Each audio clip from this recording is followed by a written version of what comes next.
మంగళగిరి నియోజకవర్గంలో చిర్రావూరు తదితర ప్రాంతాల్లో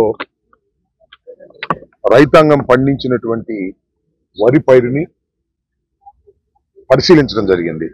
నాతో పాటుగా ఎమ్మెల్సీ మురుగుడు హనుమంతరావు గారు, అలాగే మంగళగిరి ఇన్ఛార్జ్ వేమారెడ్డి గారు, పార్టీ సెక్రటరీ నిమ్మకాయల రాజనారాయణ గారు, ఇంకా తదితర నాయకులు అందరం కలిసి వచ్చి ఇక్కడ రైతుల యొక్క పరిస్థితి తెలుసుకోవాలనేటువంటి ఒక ప్రయత్నం చేస్తున్నాం.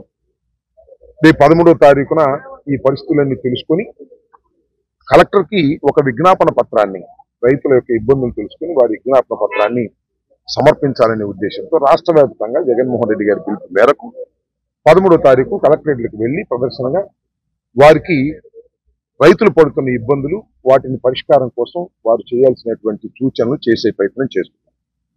ఇవాళ ఈ పర్యటనలో మాకు అర్థమైంది ఏంటంటే, ఏదో 2-3 రోజుల క్రితం పౌర శాఖ మంత్రి గారు కూడా ఇక్కడికి వచ్చారని, వారు రైతులతో ఇంటరాక్ట్ అయ్యారని, రైతులు తమ ఆవేదన చెప్పారని, అప్పుడు పౌర శాఖ మంత్రి గారు మీరు భయపడాల్సిన అవసరం లేదు, ప్రతి గింజ ప్రభుత్వం కొంటుంది, ఎంఎస్పీ ధర కొంటుంది, మీకు లాభం చేకూర్చే విధంగా మేము చేస్తాము అని ఆయన హామీ ఇచ్చి వెళ్ళారు.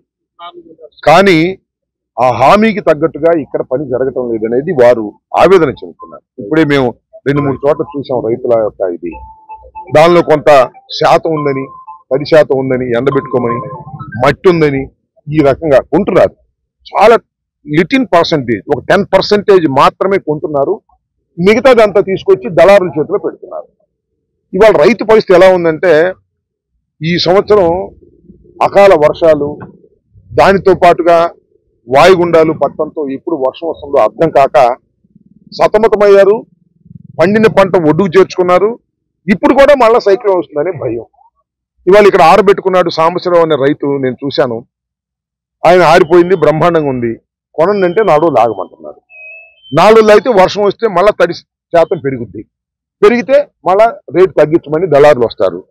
దళారీ వ్యవస్థతోనే ఇవాళ రైతు చాలా ఇబ్బంది పడుతున్నాడు. ప్రభుత్వం మాత్రం, అగ్రికల్చర్ డిపార్ట్మెంట్ మాత్రం కొనేటటువంటి పరిస్థితిలో లేకపోవడం చాలా దురదృష్టకరంగా మేము భావిస్తున్నాం. ఇప్పటికైనా మేము ఈ ప్రభుత్వాన్ని కోరుకునేది, డిమాండ్ చేసేది ఏంటంటే, తక్షణమే ఎగబడి కొనండి.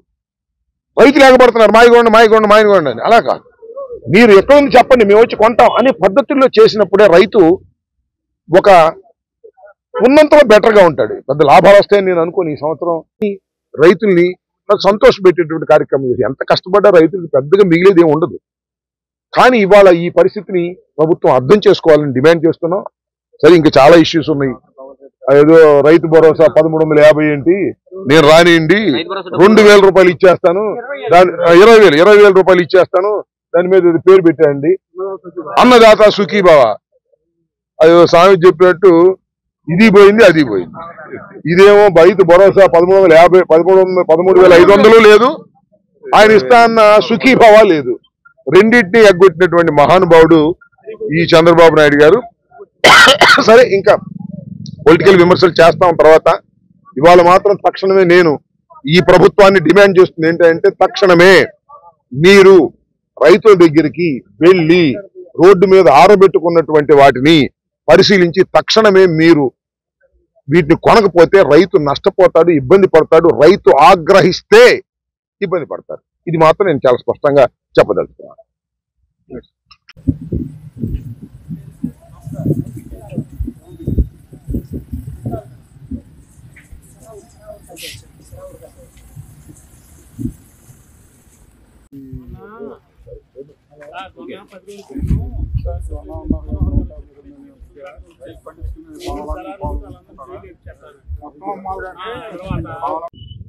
మంగళగిరి నియోజకవర్గంలో చిర్రావూరు తదితర ప్రాంతాల్లో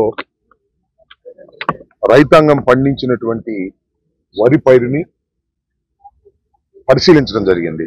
నాతో పాటుగా ఎమ్మెల్సీ మురుగుడు హనుమంతరావు గారు, అలాగే మంగళగిరి ఇన్ఛార్జ్ వేమారెడ్డి గారు, పార్టీ సెక్రటరీ నిమ్మకాయల రాజనారాయణ గారు, ఇంకా తదితర నాయకులు అందరం కలిసి వచ్చి ఇక్కడ రైతుల యొక్క పరిస్థితి తెలుసుకోవాలనేటువంటి ఒక ప్రయత్నం చేస్తున్నాం. రేపు 13వ తారీఖున ఈ పరిస్థితులన్నీ తెలుసుకుని కలెక్టర్ కి ఒక విజ్ఞాపన పత్రాన్ని, రైతుల యొక్క ఇబ్బందులు తెలుసుకుని వారి విజ్ఞాపన పత్రాన్ని సమర్పించాలనే ఉద్దేశంతో రాష్ట్ర వ్యాప్తంగా జగన్మోహన్ రెడ్డి గారి పిలుపు మేరకు 13వ తారీఖు కలెక్టరేట్లకు వెళ్లి ప్రదర్శనగా వారికి రైతులు పడుతున్న ఇబ్బందులు, వాటిని పరిష్కారం కోసం వారు చేయాల్సినటువంటి సూచనలు చేసే ప్రయత్నం చేస్తున్నారు.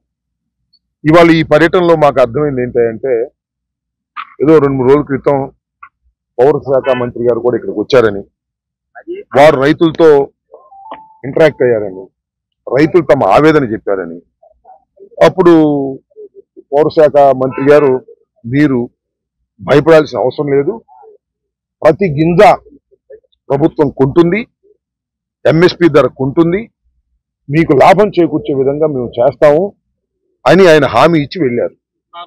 కానీ ఆ హామీకి తగ్గట్టుగా ఇక్కడ పని జరగటం లేదనేది వారు ఆవేదన చెందుతున్నారు. ఇప్పుడే మేము 2-3 చోట్ల చూసాం రైతుల యొక్క ఇది. దానిలో కొంత శాతం ఉందని, 10% ఉందని ఎండబెట్టుకోమని, మట్టి ఉందని ఈ రకంగా కొంటున్నారు. చాలా లిటిల్ పర్సంటేజ్, ఒక 10% మాత్రమే కొంటున్నారు. మిగతాదంతా తీసుకొచ్చి దళారుల చేతిలో పెడుతున్నారు. ఇవాళ రైతు పరిస్థితి ఎలా ఉందంటే, ఈ సంవత్సరం అకాల వర్షాలు, దానితో పాటుగా వాయుగుండాలు పట్టడంతో ఎప్పుడు వర్షం వస్తుందో అర్థం కాక సతమతమయ్యారు. పండిన పంట ఒడ్డుకు చేర్చుకున్నారు. ఇప్పుడు కూడా మళ్ళా సైక్లోన్ వస్తుందనే భయం. ఇవాళ ఇక్కడ ఆరబెట్టుకున్నాడు సాంబశివరావు అనే రైతు, నేను చూశాను. ఆయన ఆరిపోయింది, బ్రహ్మాండంగా ఉంది, కొనండి 4 రోజులు ఆగమంటున్నారు.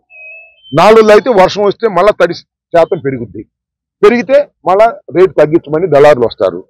దళారీ వ్యవస్థతోనే ఇవాళ రైతు చాలా ఇబ్బంది పడుతున్నాడు. ప్రభుత్వం మాత్రం, అగ్రికల్చర్ డిపార్ట్మెంట్ మాత్రం కొనేటటువంటి పరిస్థితిలో లేకపోవడం చాలా దురదృష్టకరంగా మేము భావిస్తున్నాం. ఇప్పటికైనా మేము ఈ ప్రభుత్వాన్ని కోరుకునేది, డిమాండ్ చేసేది ఏంటంటే, తక్షణమే ఎగబడి కొనండి. రైతులు ఎగబడుతున్నారు, మాయగొండ అని. అలా కాదు, మీరు ఎక్కడ ఉంది చెప్పండి, మేము వచ్చి కొంటాం అనే పద్ధతుల్లో చేసినప్పుడే రైతు ఒక ఉన్నంతలో బెటర్గా ఉంటాడు. పెద్ద లాభాలు వస్తాయని నేను అనుకోని ఈ సంవత్సరం రైతుల్ని సంతోష పెట్టేటువంటి కార్యక్రమం చేసి, ఎంత కష్టపడ్డా రైతులకు పెద్దగా మిగిలేది ఏమి ఉండదు. కానీ ఇవాళ ఈ పరిస్థితిని ప్రభుత్వం అర్థం చేసుకోవాలని డిమాండ్ చేస్తున్నాం.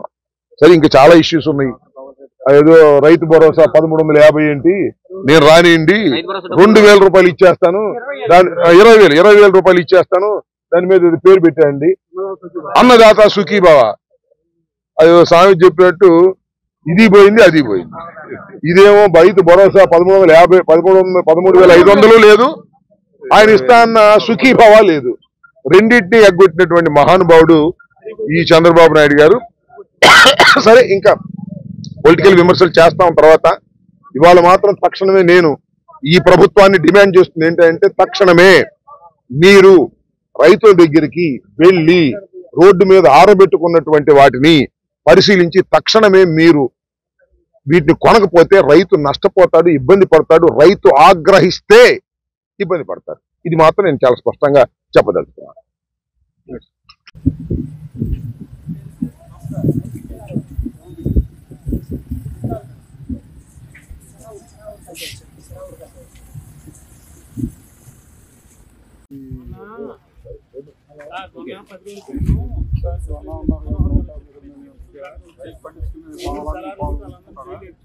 మొత్తం